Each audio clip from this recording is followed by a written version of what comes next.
till 19.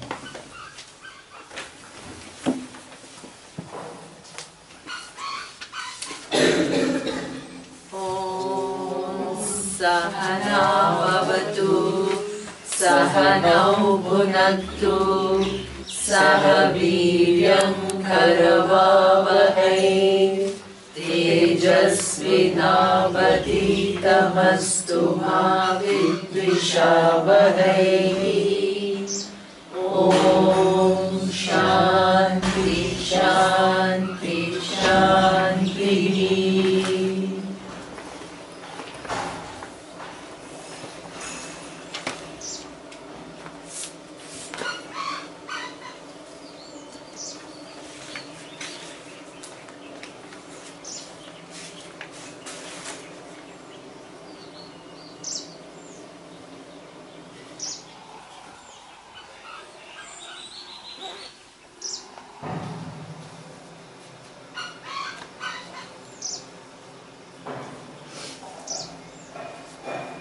So we saw at the beginning of, on the first day, that Arjuna had two questions. One is, what is the solution to the fundamental problem of human being, which is what? The sense of inadequacy, limitation, sadness, lack. And this is, in answer to that, Lord Krishna says that inadequacy cannot totally go if you continue to keep your eye in a wrong place. Because the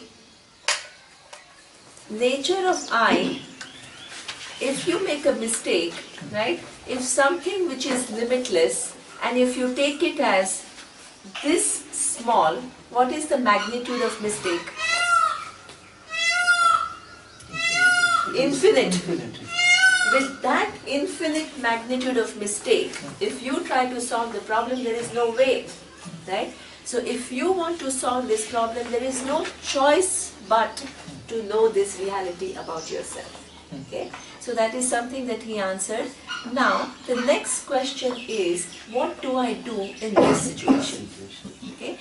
Now, let us see, can you use this knowledge that I am limitless, everything, the entire universe depends upon me for its existence. Okay? It's all Mithya. If you use this information, what guidance will it give you with reference to what you have to do now? None. Excellent. Right? It gives you no guidance because you will imagine two scenarios. Okay? One scenario is, anyway, there is no second thing in the universe because all that is here is awareness. Everything else depends upon awareness. Okay? It is just, it has a dependent reality. So, what? There is nothing, right? So then you will get into a total passive mode.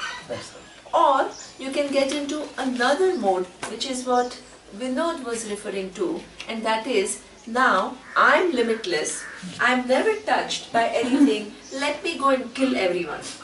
Aggressive. Aggressive. Right? Anyway, Atma doesn't change. Anyway, Mithya is always changing. Right?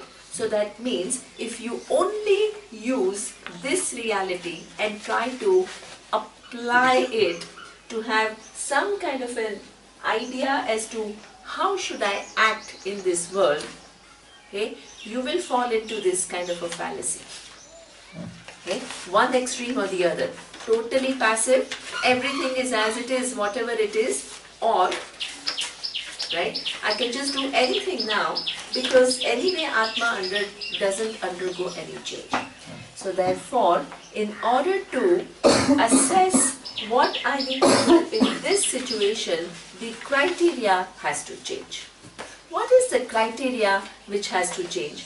The criteria has to change is, yes, all this world is Mithya, but you need to know a little bit more about this Mithya world. Okay? This whole world which is Mithya, which includes what? Time, space, and every object You need to know, and also every object includes what? Your body, your mind, everything. Don't exclude yourself, right? Your body and your mind, which also is within Mithya world. Okay? The entire Mithya world, is it just dropping? Just randomly? You need to ask that question. How does this Mithya world work? This is where yesterday we saw that Mithya does not mean it is all just random and illusion and something which is not worthy of looking into. This Mithya world is organized through series of laws which are extremely intricate, very delicate, and connecting so many different things at so many different levels. Webs and webs of interconnections. This is also, if you are interested in reality, you also need, you can't just say, I only want to know the final reality. You need to know realities all the way. You need to know how does Mithya world operate. You need to know the relative reality also. Exactly. You need to know the relative reality also. This is where people make a huge mistake in understanding Vedanta. Okay? So that means the relative reality works through series of laws. Yesterday we saw at every level, starting from the atoms, how they organize themselves, there are laws. Then cells, how they organize, there are laws. Okay? Bodies, how they organize, there are laws. Societies, how they organize, there are laws. The planets, how they organize, there are laws. Galaxies, how they organize, there are laws. The whole universe, time-space framework within which all the galaxies operate, they also, the time and space also follows a certain law. Relativity of time is that time behaves what? It is the way we experience time is in relation to what? The position that we occupy in the earth and speed at which we are moving. They are laws. Okay? So therefore, there are series of laws. You cannot ignore the presence of these laws because your relative existence is within those laws.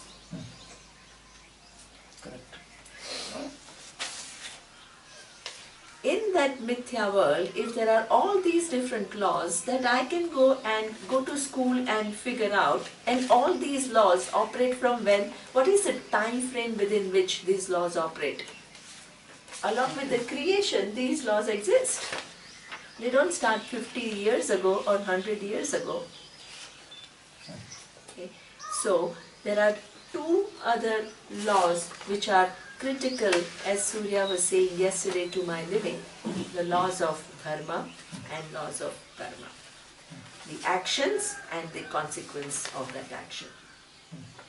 Okay. So, this is where the whole thing of the assessment of what I need to do today is based on which laws? My understanding of what laws? Dharma and karma. You can't use Brahman. That would be the biggest mistake. Because the actions are chosen at a relative level. You need to understand the relative world, how it operates, and guide your action according to what is appropriate in the relative world. Okay? So this is what Lord Krishna is saying, that Arjuna, you can't use this knowledge that I have given to you about your limitlessness to assess what you have to do now. That will misguide you. You need to see your relative position, because the whole situation, which reality does it belong to? the situation of war, does it belong to the absolute level or a relative level? Relative level.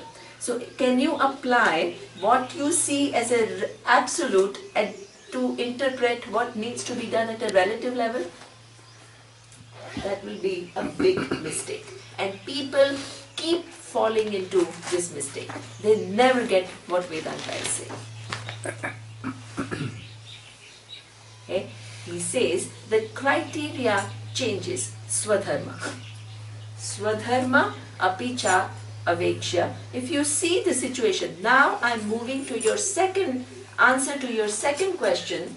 And second question is, what should I do now? The criteria changes not to the absolute reality, which is what? Adequate to solve the fundamental problem. The situational problem requires a different consideration. And that is what? Laws of dharma and laws of karma. Because the situations that you come across come in what? Empirical world. In order to respond to empirical world appropriately, you need to change the set of criteria. Okay? So, Swadharma apichaveksha. Look at this whole situation now from the standpoint of your Swadharma.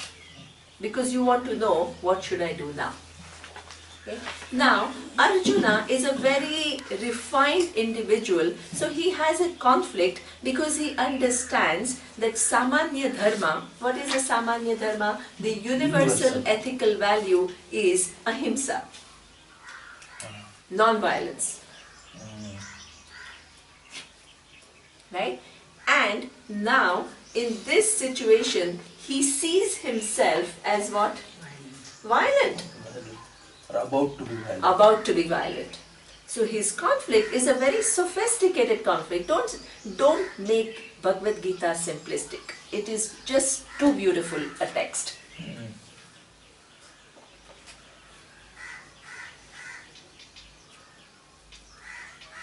Okay. So therefore, Lord Krishna says, now that was Arjuna's conflict. He says, now what should I do in this situation? Because what I'm about to do, for my understanding, it seems to be going against the universal values. It is exactly our last slide yesterday. Exactly. It is exactly our last slide yesterday. What Lord Krishna is saying is, yes, ahimsa is a universal value. True. True. But there are situations where you need to interpret it. If you just blindly follow universal value, okay, without looking into the totality of the situation, like Bhima, like Karna, like Dhritarashtra, you fall into what? A side which is a wrong side of dharma. While trying to follow dharma, you actually end up being on the wrong side of dharma. So therefore, there is a need to learn how to interpret dharma. Okay. He says, yes, it is true that this war, if you fought with only one thing in mind, which is what? I want revenge, I want to get back to my throne, I want to take what? I want to enjoy everything that comes along with the power. That action would be what? Highly self-centered. But look at your position in the scheme of things differently. Okay? See it from the standpoint of where you are placed in the scheme of things. Swadharma. Okay? Now, look at your duty. There are 4 criteria we saw yesterday. What? Your duty. How are you placed? You are a Kshatriya.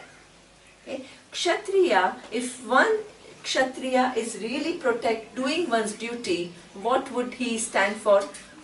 War. Sorry? War. But war, not just any war. When there is a war to protect It's Dharma. Dharma. Yeah. It's the intention.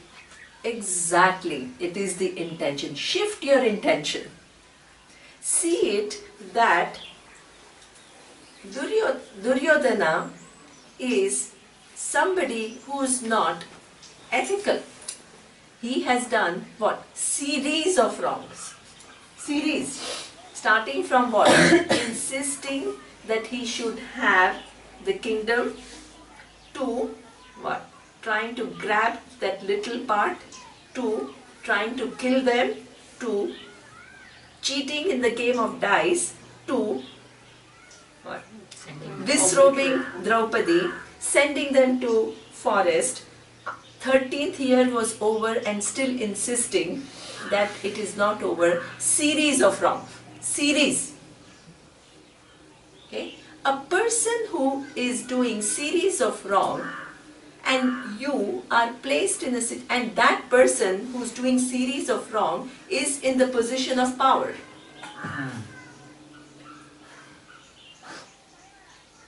And the powerful people cannot be easily defeated. But in this grand scheme of things, you are put in a position where you are what? You have the skills, you have the capacity to, because, capacity to fight him. And if you don't rise up to this challenge, then what are you doing? Are you following your dharma?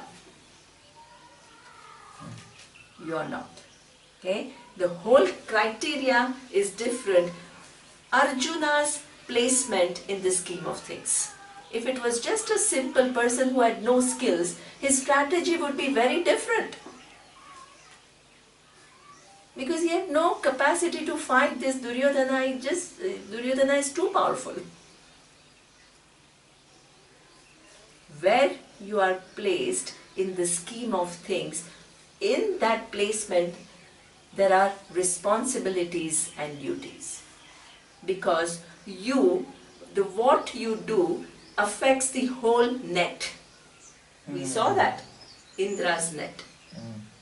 It has repercussions for you and for everybody else. So this is where, now look at that is the duty side. The consequence side. What is a consequence? If I let him free, a person who is basically adharmic has done series of things, has not even realized that the person is doing wrong, is totally what? In this whole thing of power and whatever comes along with the power, if you let that person in the position of power unchallenged, what happens to the whole society? Consequences. Yes. Duties, consequences. This is what Lord Krishna is making him see.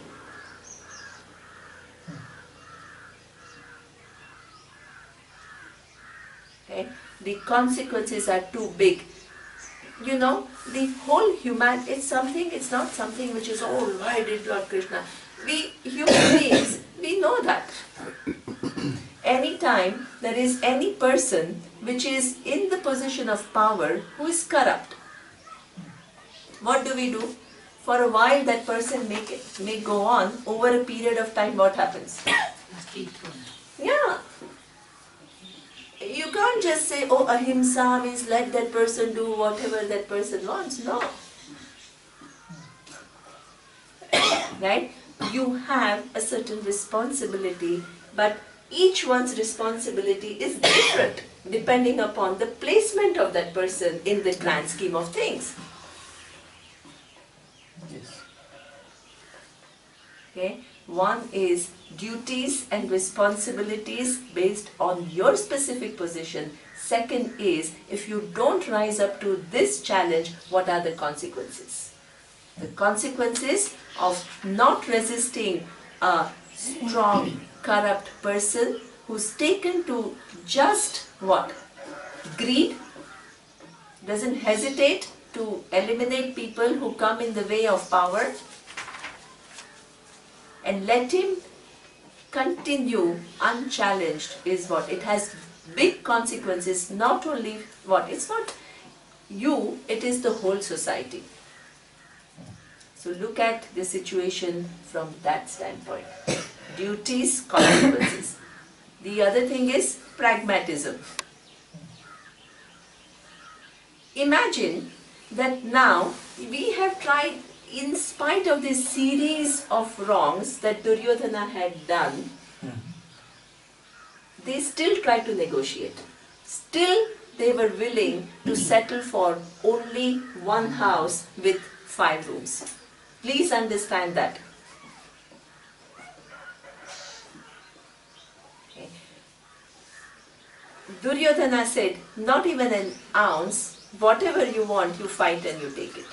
Okay? So that means there was this situation which led to, it was inevitable. War was inevitable. All the possible venues to avoid were tried out first. Okay? Now the war has happened. Imagine at the time of the war, Arjuna retreats.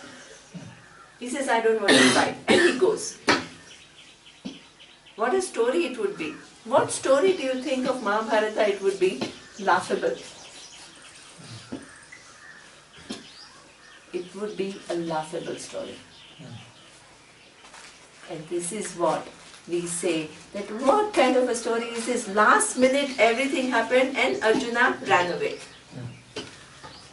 And it will bite his conscience forever. Exactly. Right? So therefore, this is what he says, hey, now is not the time. The time is to respond to something which has what? There are series of events which have led to this situation. This situation calls for that response. If you retrieve, this is something which would lead to a disaster. Pragmatism. Okay? And the fourth thing, Arjuna's conscience. The conscience was telling him that I'll be doing something wrong if I killed everyone. What Lord Krishna was saying is, if you look at it in light of this, your conscience will change.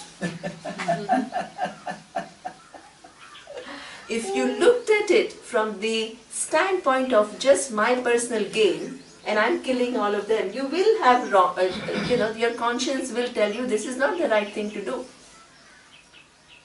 But if you re-look at the situation, taking into consideration your duties, consequences, pragmatism, then what will happen? Your conscience will change. You will say, this is the appropriate thing for me to do.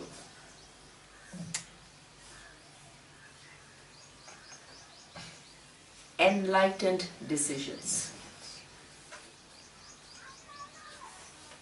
Life is complex. Life is not black and white. Guiding your buddhi appropriately in keeping with order of Ishvara requires a lot of skills, lot of subtlety, lot of refinement. Lord Krishna, through making Arjuna see this reality, teaches us how to assess situations.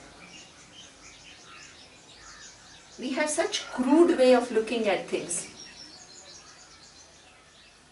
Highly judgmental, highly stuck in our views, makes us say, hey, don't see all the subtleties which are involved in decision making.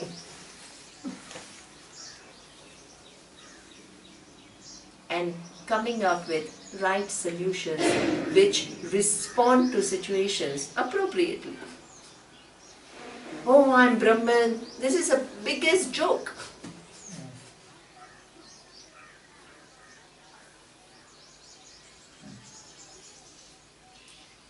Okay? So this is what he says. When you are assessing the situation, see it from the standpoint of Swadharma.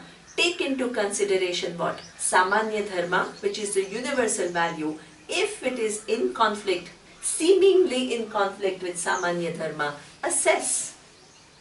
Looking at what criteria? Many other criteria, rather than your small vision of looking at things. Change the whole perspective. The same war, when you fight just as a personal revenge and you fight with this understanding, it's a different consequence. The action could be the same, the consequences could be very, very different based on what you understand and for what reason you are doing what you are doing. Okay? So one of the aspects of this karma yoga is, okay, now this whole, with this vision or wanting to understand this vision rightly, how do I live my life? I become aware of laws of dharma. First condition. What does karma yoga involve? Dharma. Aligning my life to this law of dharma which is there. Understanding that in Mithya world is not just random world, there are laws, and aligning my life, incorporating those laws in my decision making. Understanding the intricacies of these laws. They are not just in the relative world, there is no absolute law. The laws are dynamic. They require interpretation at times. Equip my buddhi to interpret it correctly. This is part of karma yoga. And make decisions which are enlightened decisions. One part of karma yoga. Making your buddhi what? Alive to realities.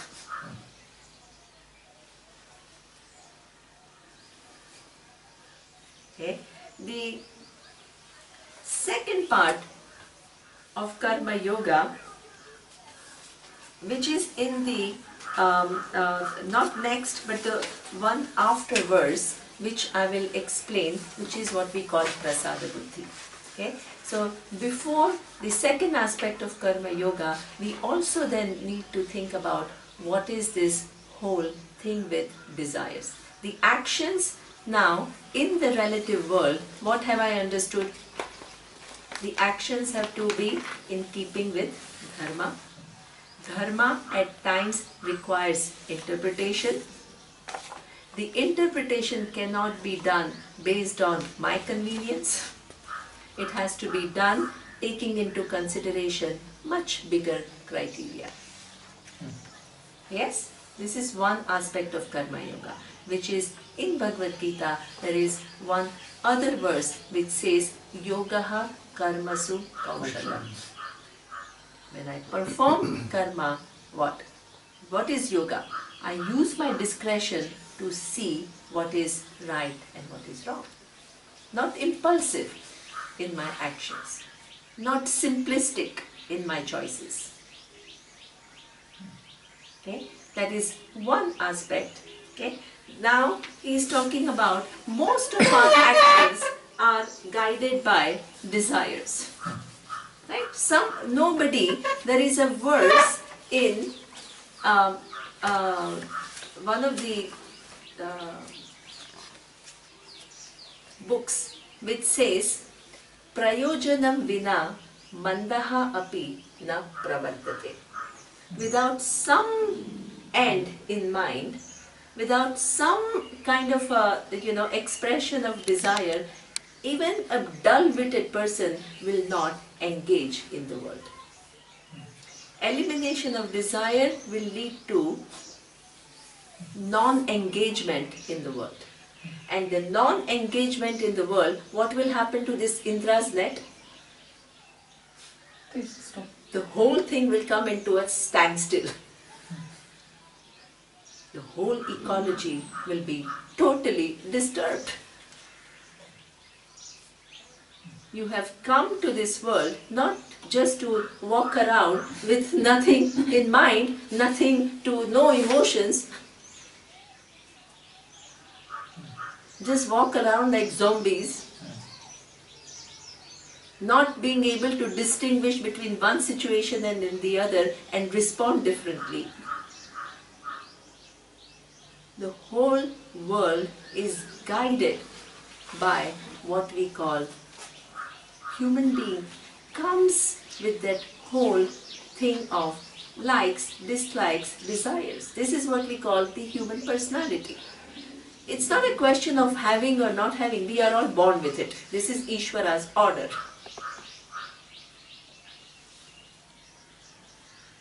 Okay?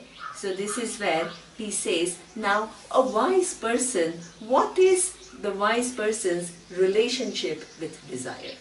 Okay? So this is also in the next thing. In fact, it is in answer to Arjuna's question as to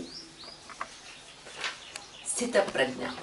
Sthita Prajna, this is a word which is used by Arjuna. Arjuna is saying, my God, this knowledge of realities of what? I am Brahman and everything depends upon me is something which is so big. The person who has understood this reality, how does that person engage in the world?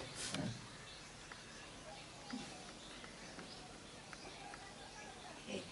In that answer, what Lord Krishna is saying is that yes, the wise person, because of this understanding, will have a certain perspective. Because Vinod's question was that the wise person can also be potentially what? Very irresponsible, because he understands Atma never being affected by anything. But he says that a wise person, in order to become wise, has become aware of what? All these relative realities, aligned his buddhi to these relative realities. So the person cannot go against these relative realities. Okay? So therefore, whatever the wise person behaves like becomes an inspiration for people who want to become wise. If I want to become wise, this is where he was saying, you need a role model so that you can what? Align your life. You need a life person. Who is your role model? Who you think behaves and assesses situations accurately, has a certain composure. So these wise people who have done all the work to become wise, they become the guiding force. So this is where it also gives insight into, if you want to be wise, how do you behave? It's not just glorifying wise people and we are always unwise. Please don't create this divide. You can be a wise person provided you take care of this. This is the message. Right? So, what is wise person's relationship with desire? You can on one hand say that everything that one needs is already gained. Why? Because you understand you are limitless. You can say that. Or you can say that in this world, as a relative person, does it then mean that my mind will stop desiring? No. The mind has a relative reality. Okay? So how does the mind, which has a relative reality, how does it work? So Lord Krishna answers by saying, Shri Bhagavanu Vacha Prajahati Yada Kaman Prajahati yada kaman Sarvan Partha Manogatan Atmannevatmana Tushtaha Atmannevatmana tushta Sita Prajnasya Dujyate. Okay. There are different aspects of this. It's a very, very involved verse. Very beautiful verse. Okay. Here he says, Manogatan. How is this Sthita Prajna? The wise person. Okay. Manogatan Kaman. Kaman means desires which have arisen in mind. That means even the wise person has desires. Manogatan kama. Okay? But he is capable of prajahati. He is capable of dropping them. Right? Why is he capable of dropping them? Under what circumstances he has to drop them? We saw yesterday, the first problem comes when that desire, the strength of the desire is so strong that it impels me to what? Go against dharma. I am driven by that desire, I lose perspective. The wise person, to become wise, what the person has done?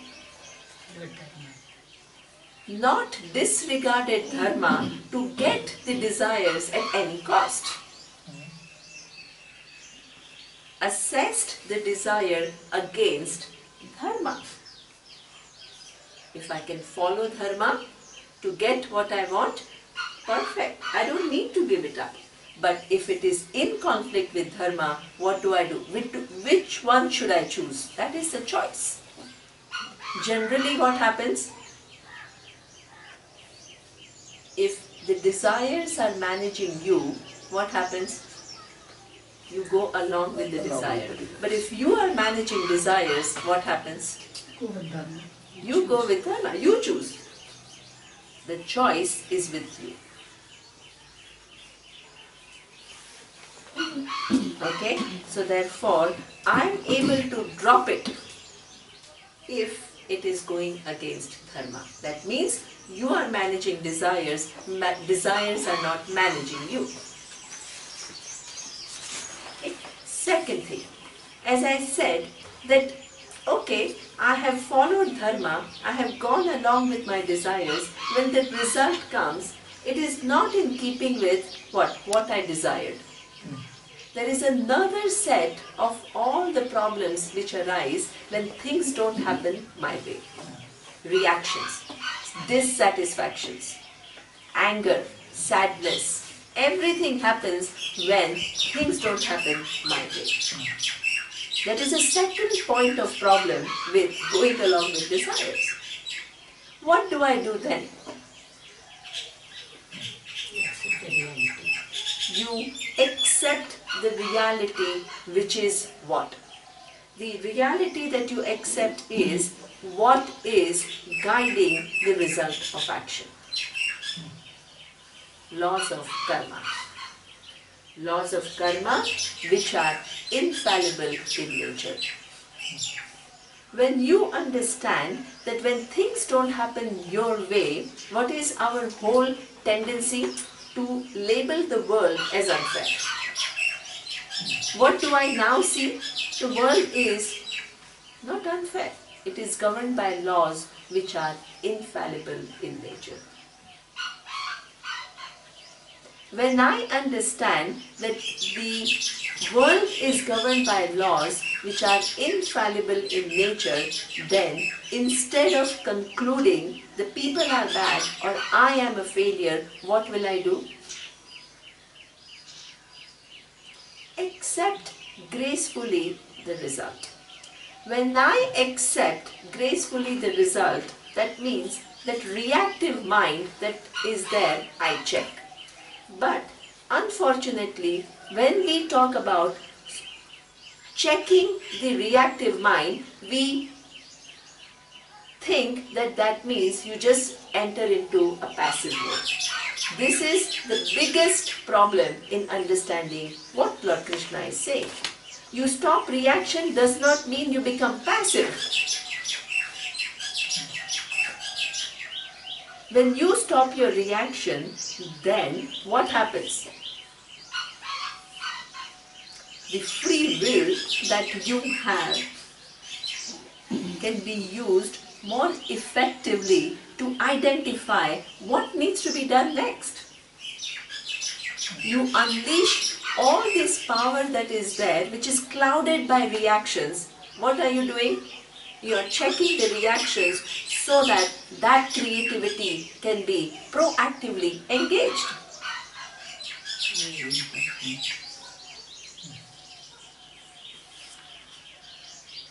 Okay? You free yourself of the burdens so that the mind that is available to you can be what? Engaged in solutions rather than getting drowned by reactions. But you know, like sometimes in my scenario case, I say, okay, it's karma. Yeah? Like it's not meant to be because it's karma. Yeah. But then inside I keep on thinking it's my karma. You know, like then I start blaming myself inwardly. Yeah. So this is where I'm saying this is all a wrong understanding. Right. This is what I'm saying. That this is what I say. The teacher says one thing, the meaning it creates in me are all convoluted meaning. Then I think it is the teacher or the Gita which says all these things. This is the biggest problem. Please try to understand Gita in its true light. Because the wrong understanding that we create, you can't attribute it to Gita. You have to check and you have to fine-tune your understanding in keeping with what Gita is saying. Okay? So therefore, there are some causes, that is true.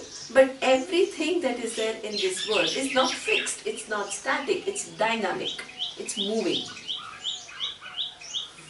Right? What is in a flux, if you take it as a given, fixed, there is a huge problem in understanding the realities.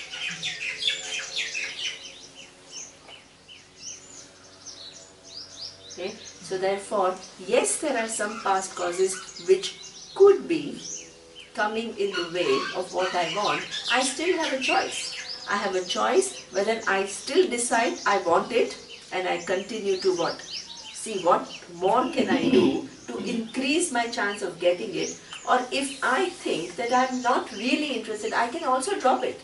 Both the possibilities are with me. That both the choices are proactive choices. Getting into this rut of thinking I'm no good, I'm a failure, I must have done something wrong, the world is bad, the person is to blame, that is a rut. You can always choose when to proactively engage, when to change the course. Even that is something which is proactive. And how far I am going to let the past dictate my presence. Exactly. Is also my choice. My choice. It's my choice.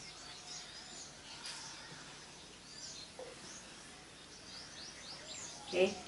Use your capacity. This accepting does not mean fatalistic. Take out this whole connection that we have made, which has rendered Gita such a kind of a, it's a most damaging misinterpretation of Gita. Absolutely. Attaching passivity to acceptance and saying, oh, this is how things are, leave it to the God's will. God is not some entity sitting there and He's managing it. The whole teaching is based on some wrong notions. You have to give it up. If your commitment is to the truth, you need to, it's your responsibility to understand Gita properly. Ask for help. Ask for help. We are so stuck in our framework which is so wrong and we are unable to get out of this framework. All wrong meanings we attach and we attribute it to Krishna. We load it onto him. So convenient. So convenient. Then criticize Krishna, criticize Gita.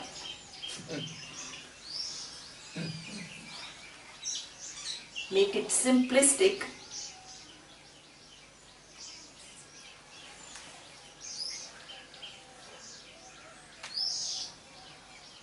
Okay. This connection of accepting and taking away this whole load that we are suffering from and freeing our mind so that we can be proactive. This is what Anand says, that what? Instead of, we are so oriented to result, if we are oriented to result and if things don't happen our way, there are huge reactions.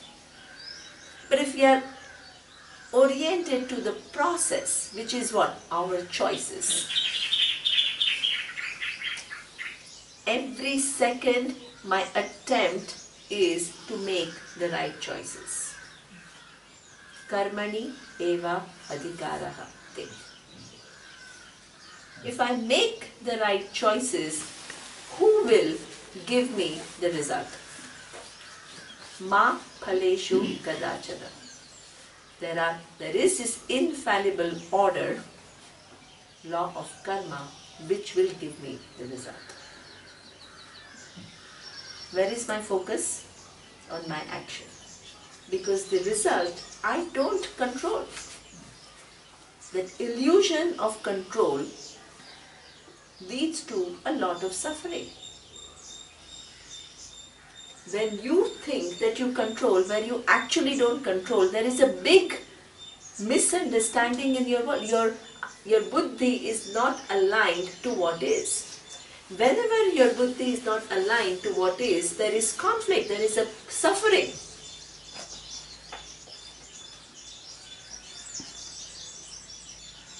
You can't avoid that suffering. This is nature's way of showing you, hey, your buddhi is not aligned, you need to re-understand, you need to adjust your thinking.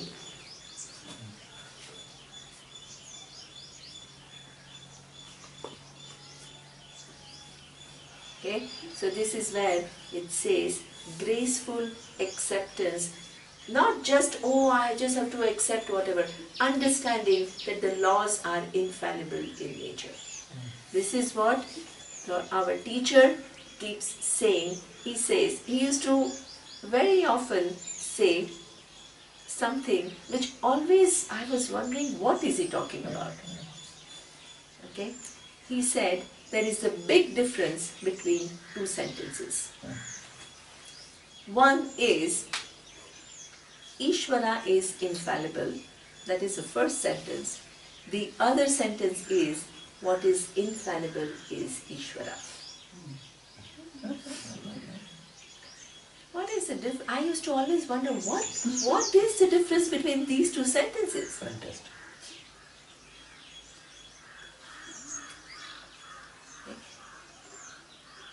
I used to probe and ask him, and then one day I said, oh my God, what a profound sentence. What his intention is when I say Ishvara is infallible, that means I am deciding, I am the one who's judging Ishvara. If things are fair according to my vision, then Ishvara is fair. I'm bigger than Ishvara. And if things are not so fair in my vision, Ishvara is unfair. You are acting Ishvara's Ishvara.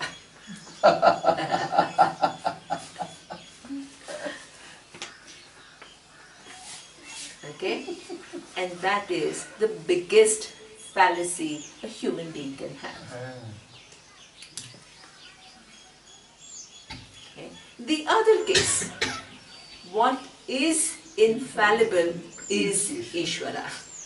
Whether it makes sense to me or not. Because my knowledge is limited. My information of all the variables that go into that result is very limited. There are so many unknown variables that I don't know about.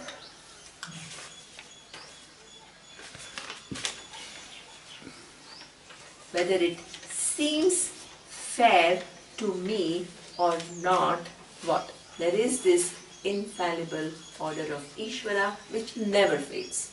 I'm not a judge of Ishvara and saying how well is he doing his job.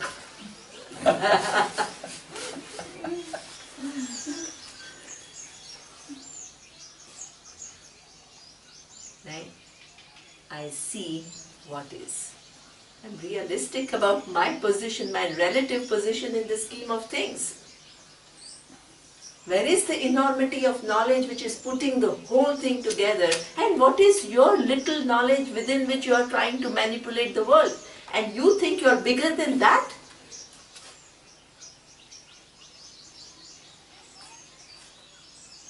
What a convolution.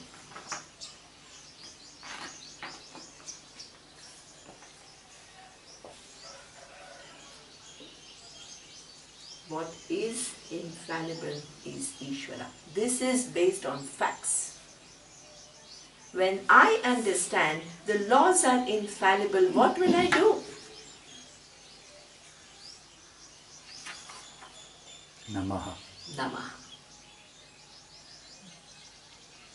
Within these laws, which are infallible in nature, I do with what? But still I have been given free will. That is also manifestation of Ishvara. I use my free will wisely. This is what I can do.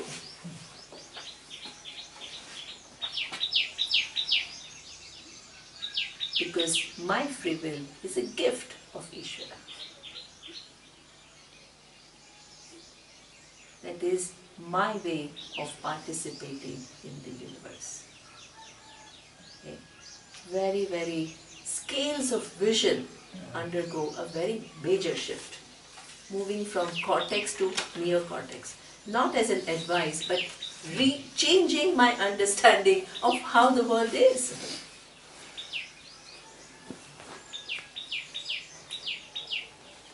Okay? So, this is what he says. The person is able to give up what? Kamas, which are manogatan, if what?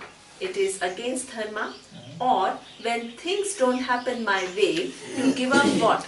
All the reactions in understanding what? The laws of karma. The laws of cause and effect which give me the result. So what do? I keep my reactions under check. Okay. The other way to also manage our desire is what we say. These are the two things we saw, right? Dharma and karma. The third thing that we need to keep in mind is this whole concept of Vairagya. Okay? Vairagya means that every object, why is it that I let it manage me instead of my managing it? Any object that I desire, why does it become such a compelling desire that I am willing to sacrifice dharma to get it? Or if I don't get it, it is such a void in me that I cannot handle it. Why? Why do I give power to any given object to rule me rather than my managing it? Why? Because I have given that object a value that it does not have. I think that that object is solution to what? My happiness. This is something which is absolutely necessary if I want to see myself as happy, complete, removing inadequacy. So I attribute to that object a value. Does it have the capacity to make me complete? To make me full? To get rid of my inadequacies? No. So therefore, Vairagya, we are not talking about staying away from things or anything. What we are saying is, hey, examine the value that you have given to that object. You have given the value which is so much more than what it can objectively do for you. Because you have given such a huge value to it, then your getting it becomes so important for you at any cost. Or your not getting it becomes such a problem for you. When you assess the objective value of any given thing, what it can do for you and what it cannot do for you, you will have proper relationship with it. That is a very necessary step in managing your desires. That is Vairagya. That is what we call Vairagya. So, Removing your coloring. Okay? Take out, what happens is we move from very positive color to what? We say it's the most important thing in life, and then we realize, then what? You're told to be saying that, oh, this is totally useless. We move from one extreme to the other. The objective living is, in Mithya world, different objects have different functions. They have different values. Seeing the values that they have as they are. Right? So this is what we call getting proper perspective with reference to different objects, what they can do for me and what they cannot do for me. Once I have a proper perspective, I can handle, because it's not detrimental to filling my lack. I can handle when it is not given to me. If I don't have it, I can handle it.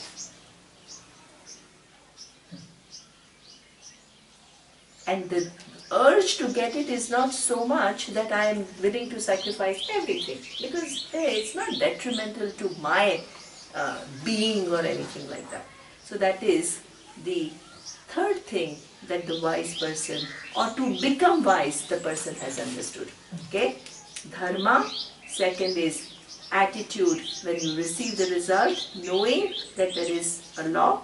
The third is seeing the value of that object as it is, what it can do for me realistically and what it cannot do for me. The fourth thing is, in fact, if you go in that analysis all the way, no object in the world can give you what you are looking for. This was our first point. Really. What did we see? Artha, Dharma and Kama cannot give you what you are looking for.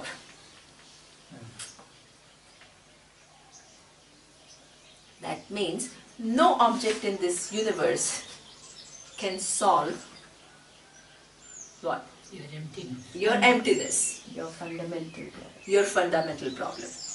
Right? But what is your interest? In solving your fundamental problem. You don't, what happens? You don't solve it through objects. Where do you look? Atmani eva atmana tushtaha sthita prajnasya uchyate. The person has recognized that no object actually solves this problem of inadequacy. But I am stuck with the problem of inadequacy. There must be a solution. But the solution does not lie in objects. The solution lies where? In knowing myself. So therefore, otherwise you will have a miserable life because you are stuck with this problem of inadequacy. And you now see that nothing in the world can solve this problem of inadequacy. So I am stuck with my inadequacy with no solution.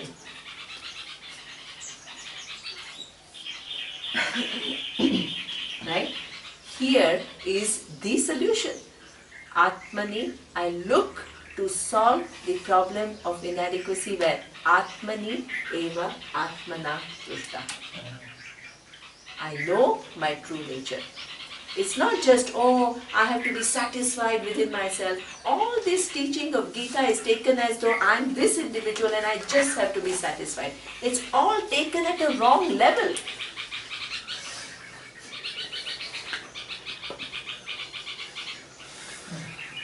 Okay? It says that only when you know your completeness, that's where the solution lies. Sthita prajnasya uchyate. You don't need to do anything with the objects. Our teacher used to say, he used to give an example of what is Vairagya. Okay? He says, very nice simple example, it says a lot. He says, when you're young and you're playing with this marbles, right? Now somebody comes and takes away those marbles, what is your reaction? Anger. Anger. You're angry, you are crying, you cannot handle losing marbles. I want it back. I want it back at any cost. You can go and give a, Whatever. fight. Then, what happens is, you grow up. Marble, you lose that whole fascination that you have. What? Naturally, you don't, oh, I have to not think about marble, I have to not think about marble, marble is not good for me. Hey, you don't have to do anything.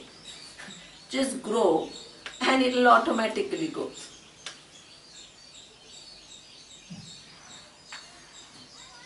Then, when you are a father, you are 30, 35 years old. Now your son or daughter wants to play with marbles. Will you say, I have to have this passion towards marbles, I don't want to stay, I don't want to look at it because, I'm interested. You don't need to. If your son asks you to go and play with the marble, will you say, oh no, because now I have Vairagya towards that? No. You will go and play with him. Yeah. And if somebody and your son takes away those marbles from you, are you are devastated? No. So that means you can handle marbles properly. You can play with it, or it's going away, does not cause any problem with you. This is what we call Vairagya. She isn't losing the game either. Yeah, and you don't mind. In fact, when your son wins the game, are you feeling this whole big sense of inadequacy? You enjoy. You said, hey, good. You feel happy. By that time, I am playing marble game in other areas of my life. Exactly. This is the problem. Absolutely. Right? So that means with marble, you have become, this is so true, Vairagya. You have Vairagya towards marble because the presence or absence of marble does not create what? This huge ups and downs in me. But, as he says, that marble gets replaced by stock market. Yeah. And then you feel you rather better playing marble. Right? So that means we can have Vairagya towards few things, but we can't have Vairagya towards other things. That's why our suffering continues. When do you have Vairagya towards everything?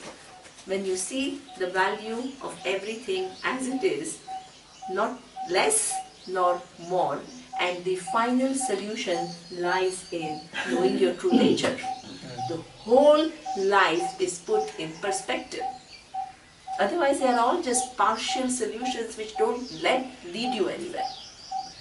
Does Vairagya mean non-attachment or detachment? No, it means none. It means non-coloring. Ranch dhatu means to color, and V is a prefix which means vigataha ragaha yasmat, from where the raga, the coloring, has gone. Seeing it for what it is. Seeing it for what it is. So that is why when I would be indifferent to it. There is no indifference here. No, Where the thing is, you indifference? see, please, Yeah.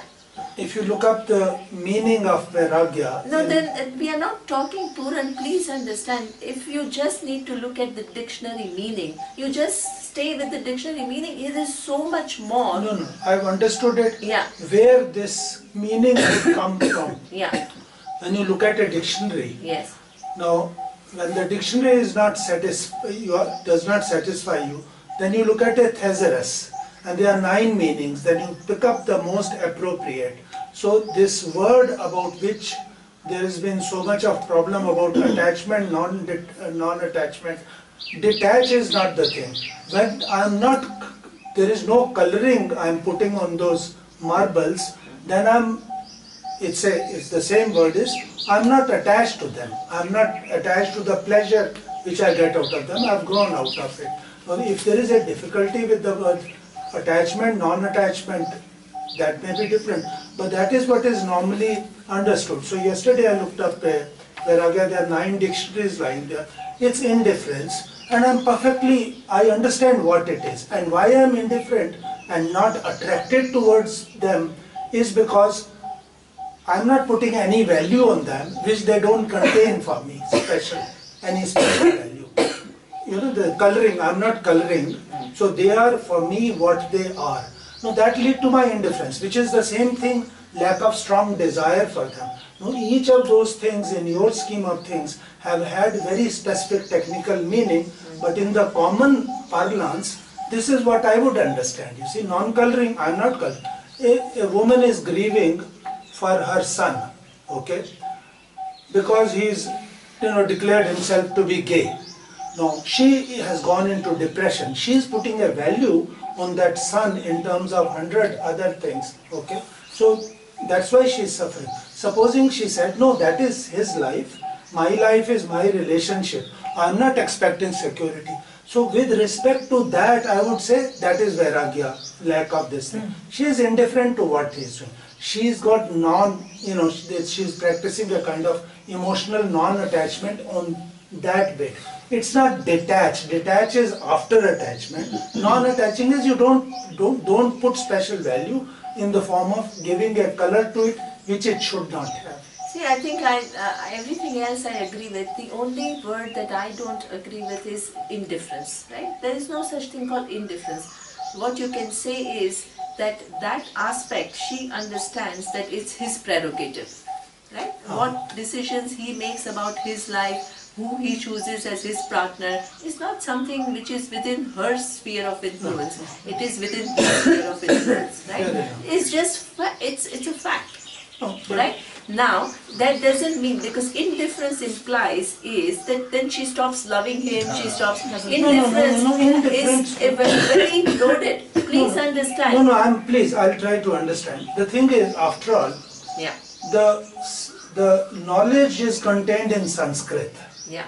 If it was being taught in Sanskrit to other people who had known Sanskrit right from the beginning. That's fine. If you understand the meaning, that's fine. Yeah. It's being taught through the medium of English. Now in that room, which is Sanskrit teaching class, you look up 9 dictionaries. Okay, they are different. There is a box full of English to 9. It's okay. Puran, just 1 second. Can we just discuss about that later? Yeah. We'll finish that. Fair enough. We'll finish that. Because the point is not which is the right word, which is not the right word. Understand the ideas properly. You can use the words that you want. If you want to use the word indifference, but you understand clearly what we are saying here about Vairagya, keep the word indifference or attachment. There is no problem. Okay? So keep your attachment to the word. Yes, exactly. I know. No, you see the thing is this. Let's move forward, please, Puran. Let's move forward, please. So anyway, it's 9, it's 10, because 15. My job as a teacher is to make you see what the real meanings are. After that, you are free to use your vocabulary. If whatever you are comfortable with, you can use your vocabulary. We are not trying to make a fight over a vocabulary here. And we are not trying to, if everything is contained in dictionary, we can easily just sit and read the dictionary and get the meanings. We don't need to get anywhere. We don't need to go anywhere.